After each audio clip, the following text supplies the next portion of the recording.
The book of the prophet Zephaniah.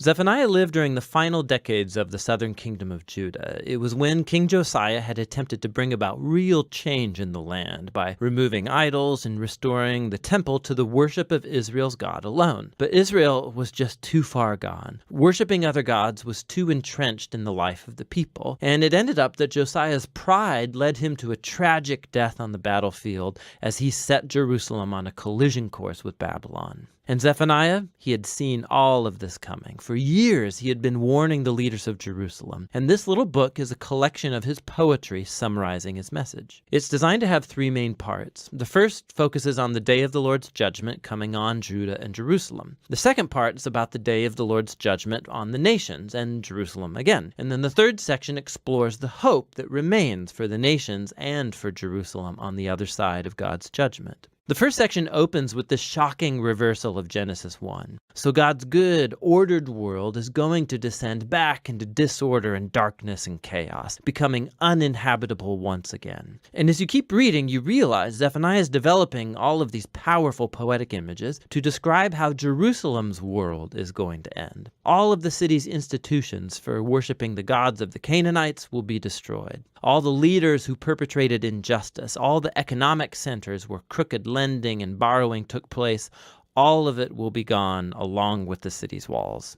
Zephaniah develops these almost apocalyptic images to show the significance of what's going to happen. It all refers to a great army that is coming to take out Jerusalem.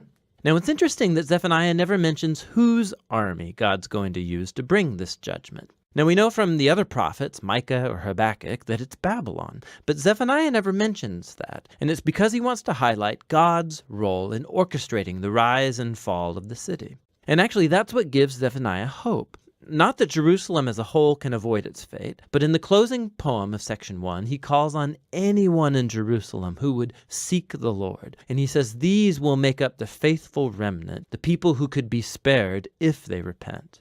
In the second section, Zephaniah widens his focus to include the nations around Judah. So the Philistines or Moabites, the Ammonites, even the Assyrians. He accuses all of them of corruption and violence and arrogance, and he predicts that all of them will fall before Babylon too. And what's shocking is that the final people group targeted in this section are the Israelites in Jerusalem. It's like the leaders and prophets and priests of Israel are so corrupt and violent, so estranged from their God, that he doesn't even recognize them as his people anymore. And so this section ends with God's final decision. He says he's going to gather up all the nations, including Jerusalem, and pour out his burning indignation. God's justice becomes this consuming fire that devours evil from the land, which is really intense. And so the following line that brings us into the final part of the book comes as a total surprise. We discover that this burning fire of divine judgment is not aimed at destroying people. Rather, its purpose is to purify the nations, including Jerusalem.